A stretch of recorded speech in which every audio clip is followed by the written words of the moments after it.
Warning: the following video discusses spoilers about Season 2 of The Last of Us and elements of the game that has not been adapted for TV yet. Please watch this at your own discretion.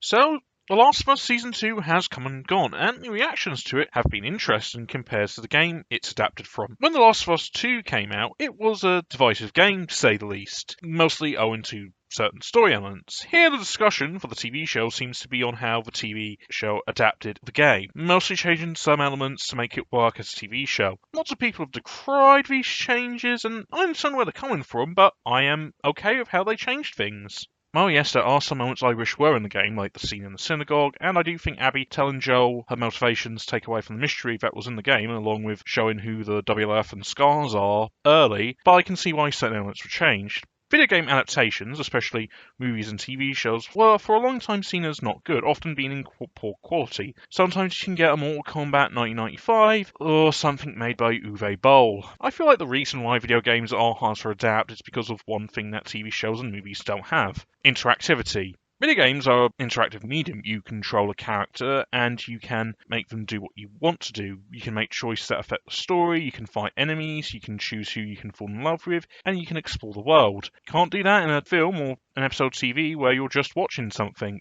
When viewing the 2005 adaptation of Doom, Roger Ebert once said, "This movie has been inspired by the famous video game. No, I haven't played it, and I never will, but I know how it feels not to play it, because I've seen the movie. Doom is like some kid came over and is using your computer and won't let you play." Interactivity is something inherits video games, and without that factor it takes away from the experience and makes it feel derivative in adaptation. What would make a Last of Us TV show different from something like The Walking Dead? If you take out all the scavenging and the gameplay sections, if you're not controlling the characters on screen. Luckily, when it came to adapting the first video game into a TV show, they did some interesting creative decisions to circumvent the lack of interactivity. The Last of Us is a more story-driven game, which can easily fit into the mold of television. The game's chapters and levels have beginning, middles, and endings which you can make into TV episodes, and you can even adapt and change it.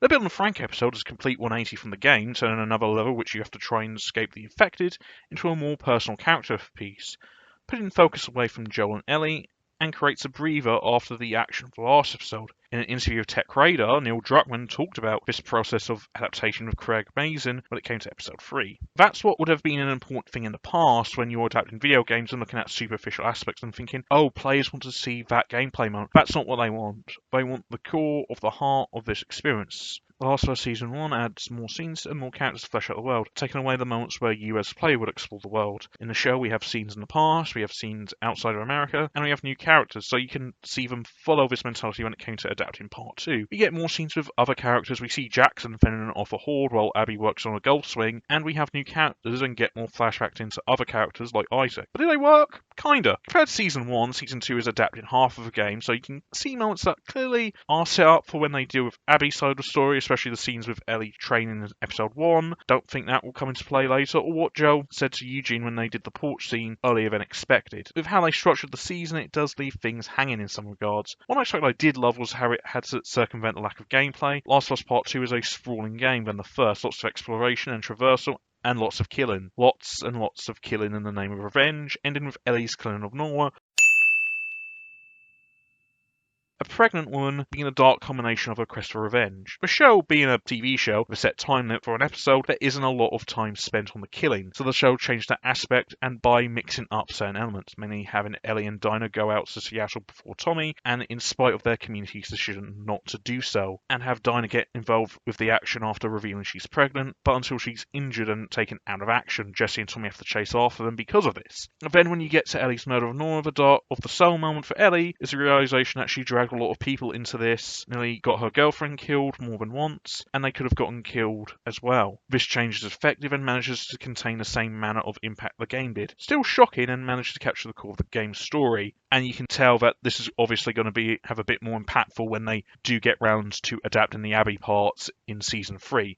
But ultimately the second season does feel incomplete, and there are some moments I do wish we did get to see adapted. It will be interesting to see how they adapt the Abby scenes to TV, what characters will get expanded upon, and how will it play out as a whole.